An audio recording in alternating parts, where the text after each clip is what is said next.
my biggest Yu-Gi-Oh regrets.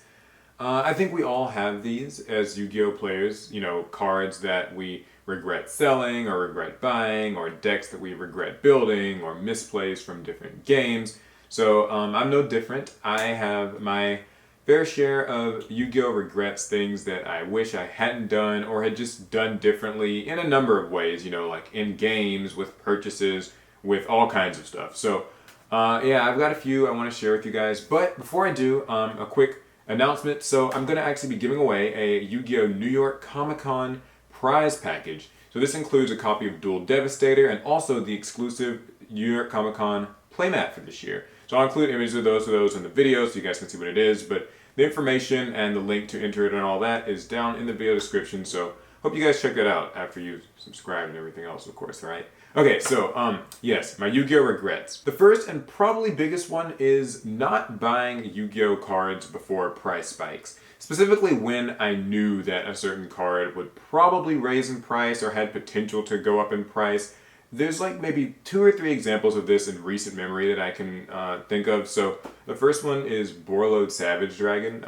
As you guys know, I'm like a really big Rocket fan, and I'm really excited about getting like Striker Dragon and stuff next set. That's really cool. Well, Boreload Savage Dragon came out in Savage Strike, of course, and the card actually wasn't particularly expensive or in like super duper high demand when it first came out. I mean, like, yeah, there were people who wanted it. Yeah, it seemed like a pretty good synchro. But I remember it not being more than maybe like $10. But then as, just more cards came out in general, Orcus picked up in popularity, and, other decks like that, the Pendulum sort of deck that could, all these decks that could summon Boreload Savage and like have it equipped with a Sara Yuya and like make it in a big crazy board. Boreload Savage's price actually went up to like 35 or $40, and it didn't get any better because then like the Rocket Structure deck was coming out and all this stuff, and I actually only had 1 copy of Boreload Savage.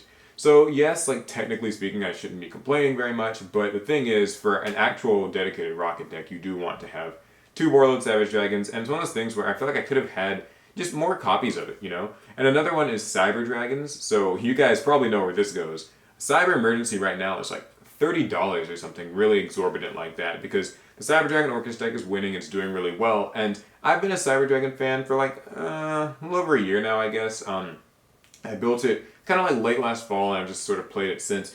The thing is, Cyber Emergency came out last year in like Battles of Legend, whatever it was called, like Heroes Revenge or Dark Revenge, whatever the one last year was called. And Cyber Emergency came out in it, and like I opened a few boxes of it, and I think I got like 3 copies of Cyber Emergency, or maybe 4. And at the time, like it had a bit of a price, again, maybe like $10. But I ended up just getting rid of them. I don't remember what I did. I might have given them to friends or something like that. I don't know. And I just had none left. And so then when I wanted to build Cyber Dragons, the price had already gone up to like $20 a piece. And I ended up buying them at $20 a piece. But I mean, even later, it's gone up to more, as you guys know. Like right now, like I said, it's like $30. So it's one of those cards where I probably should have been able to like read it and see it coming that it would be like that. But just a mistake I made. I also made that mistake with like Trap Trick. Should have picked those up when it was like, a $7 or $8 secret rare, and then it ended up becoming like, ridiculously expensive for a while. It's gotten reprinted now, but it's one of those like regrets. I just generally regret, if you see a Yu-Gi-Oh card and you think this has any potential in the future, especially if it's like a secret rare, or like an ultra or something, even if it's cheap at the time, like pick it up then, so that you will have it before the major price spikes happen, because price spikes happen a lot in Yu-Gi-Oh, and you don't want to be on the receiving end of that. Number 2 is not properly preparing for Yu-Gi-Oh events. So this is kind of like a multifold problem that I have. I've been going to Yu-Gi-Oh events for a long, long time. I mean, like years and years and years, regionals, YCS events, all that kind of stuff. And with these events, I am always really excited when I go to an event. I'm excited to play and see how my deck does and see how I perform. And I usually a couple weeks before, I tell myself, okay, I need to play test, and I don't do it. And I'll be like, okay, I need to get sleep the night before. It doesn't happen. And that in particular is a big one, because like my friends and I, we have this really bad recurring habit of like going to these Yu-Gi-Oh events, and we call ourselves play testing or whatever the night before, and then people stay up until 2 o'clock or 3 o'clock, and then like the morning of the event, people are tired, they end up dropping or whatever, like, oh, I'm just not going to play, I'm too tired. Or like you'll enter, but if you got like 4 hours of sleep, you're not going to play very well. So that's been like a recurring trend. I've actually recently been able to stop. In the last couple of events I've gone to, like the regional I went to a few weeks back, the OTS thing, I actually play tested for like a week or two leading, like seriously play tested for like a week leading up to these events, and it really paid off. The matchup experience and the deck comfort and knowledge really helped out. I got a lot more sleep before the events most of the time. And also, just doing the general things that you should do. Don't preoccupy yourself between rounds, like lots of trading and walking around. Eat healthy things before you play. That kind of stuff. There've been a lot of events where I feel like I could have done a lot better if I had paid more attention to what comes before the event and not just the event itself. So don't make the same mistake I did. Number 3 is not being more diligent about like in-game sort of etiquette and mechanics and just like watchfulness. I don't know what to call that exactly, but basically what I mean is like there've been a lot of games that I feel like I've lost or just like had trouble in or whatever just because I didn't like cut my opponent's deck. I'm not saying that people I've faced necessarily cheated me or anything like that, but just, always do your due diligence with those types of things. Always cut your opponent's deck if it's offered. If they don't offer it, make them offer it. They have to. That kind of thing. Always check opponents' graveyards. Check the calculator. Check, like how many cards they have in their hand. Maybe if you suspect something, like ask them again, like how many cards you have in your hand again. Have you normal summoned to this turn? That kind of thing. Because in Yu-Gi-Oh!, especially in recent years, it's gotten so, I don't want to say, just convoluted and confusing, but I mean, a lot more stuff goes on now, a lot more effects are activating, a lot more things need to be kept track of, and there's just so many more variables. If you're not being attentive, then you will oftentimes end up just not doing well. So like a really great example of this too, that happened to me just last weekend at an OTS was I was playing the Grin Maju deck, and it runs lots of dark monsters, like the Dangers and Hextrude and Gizmek and stuff. And I had like 2 dark monsters. Don't remember which ones they were, but they were on the field, and it was like time was about to be called, or time got called, and I entered the battle phase. And I was going to attack, and the other guy used like super polymerization, and I was like, oh great, he's going to summon Starving Venom, and then I'm just going to not have a battle phase, and then I have to, just take a draw in this. And so when that happened, I just, offered a handshake, and I was like, well, okay, we're going to have to take this draw. Turns out he didn't actually have a Starving Venom. He actually had a Predaplant Dragos Depelia, and I didn't notice that until like after I'd shook his hand, and like we were kind of both picking up the cards. I was like, wait a second, that's not even. But it was too late. The match had already, like, that was it. I'd already accepted the match result. It's one of those things where you need to be watchful, you need to be careful, you need to look at things, and there's so many examples like that, like countless examples like that I can just look back on and think, like, if I had just, looked more at the field and like looked more at everything and read cards, it would have not happened. So, again, don't make that same mistake when you're at a Yu-Gi-Oh event. Please just pay attention. Okay, the 4th thing that I regret is selling bulk commons.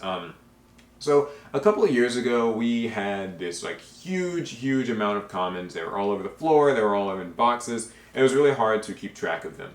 And so what we ended up doing was we finally got like this big cardboard box, and we like just put all the commons in there. It was like 15,000 commons or something like that. Sold them on eBay for like, $500 or $600. Like it was, a good profit, right? Like a bunch of bulk commons you don't really think you need, don't think you're going to use. Maybe a few hollows were in there. We sold them, regretted it ever since. In Yu-Gi-Oh, you will always need some random old obscure common or obscure rare from some set. It will happen, I promise. Like, if you're the type of person who, just buys your cards online when you need them, then fine, because it doesn't apply to you. But if, you collect cards, you probably already know that in Yu-Gi-Oh, random old stuff always comes up. You never know what deck you're going to want to build. You never know what new support's going to get announced. And you're going to fish up, some old cards. It could, a card could go up in price, and maybe you need to sell it or whatever.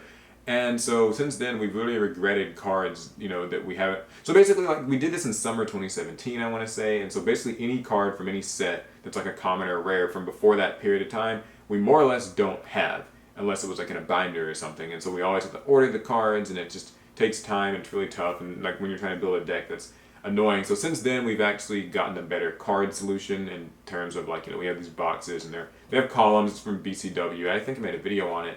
And so we kind of organize the cards, and it's better and easier to keep track of them. They don't take so much space up. But I'm glad that we finally had them like this, so we can access cards that we need when we need them, because getting rid of those cards, as maybe profitable as it might have seemed at the time, was not the best idea. So think before you just sell all of your bulk commons. At least go through them once or twice and pick up every possible good thing. And the last Yu-Gi-Oh! Regret is not exactly about the game, but it's actually that I didn't watch more of the animes. So I've watched all of Yu-Gi-Oh! Duel Monsters and like most of GX, some of 5Ds. Haven't really kept up with the recent animes. And, you know, I get it. Some people they're not anime lovers. They don't watch, you know, any of it. You don't have to watch it to really be good at the game or follow the TCG at all, really. But a few weeks ago, actually, Alex and I were bored, and so we were like, you know what, let's watch Yu-Gi-Oh! Vrains. And this was like when episode 115 or something had come out. Now, a little bit of background for people who don't know about Yu-Gi-Oh! Vrains. It's actually like recently ended at episode 120. It was kind of cut short, but that's a different story. The point is, though, there's 120 episodes of Vrains, so it just ended, and I feel really bad because we started watching an episode like 115 and found out that the show is actually not bad at all. Like, I know the Yu-Gi-Oh! Animes get a lot of flack, and I've done this myself in the past, like in videos and stuff, where people are like, oh, the anime doesn't make any sense, it's silly, they break all the rules.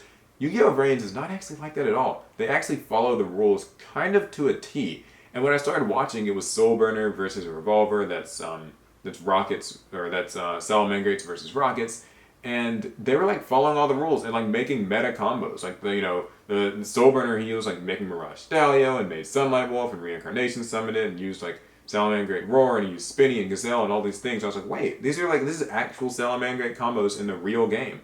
And you know and Revolver, he was using like Boot Sector Launch. He made Boreload Savage. He made Boral Sword. Like he made all the different Borals. And I was like, they're actually playing the game as it's meant to be played. And they even like included all the small rules, like Boreload can't be targeted by monster effects, but it can be targeted by spells and traps. And like, oh, these arrows don't point to this place, so like you can't do this. Lots of crazy stuff, but I mean, like, it was actually a really good show, and the characters are cool, and the animation's actually really good, and it just kind of made me regret, like, not watching these shows more. Sometimes I'll read people's comments on YouTube and stuff, and people are like, oh, have you been following Vrains? And I was always like, no, the anime's not really for me, but maybe it actually isn't so bad. So I think when Yu-Gi-Oh! 7 comes out next year, whenever that is, God forbid we get another summoning mechanic, but I'm actually going to try to follow it from the start and see where it goes and try to actually actively, like, watch the anime. I think it could be cool, because I kind of regret not watching Vrains more, like, during its prime. So, you can always go back and do it now, but it's just not the same, you know? Alright, anyways, those are my 5 biggest Yu-Gi-Oh! Regrets. I'm sure that there are more that I forgot, but these are the ones that came to mind. In the comments, I want to know, what are your biggest Yu-Gi-Oh! Regrets? Things that you wish you did or hadn't done, or you paid too much for a card, you missed a play, whatever. I want to hear about it. Let me know down in the comments. And remember to enter that Yu-Gi-Oh! New York Comic Con prize pack giveaway. You can win a copy of Duel Devastator and the exclusive New York Comic Con playmat. So I'd really like for you guys to do that. When you're watching this, I'm probably going to be at YCS Dallas this weekend, so I'll be getting lots of videos. If you're there, of course, come see me, say hi, shake hands, take pictures, whatever. It'll be awesome. We're going to all be there. And I'll try to get a lot of videos for you guys, too, so look forward to that. I have a really cool skit planned that will hopefully include some of your other favorite YouTubers, too. Alright, that's going to be it. I'll see you guys in the next one. Thumbs if you like it, subs if you loved it. I will catch you guys later. Pass turn.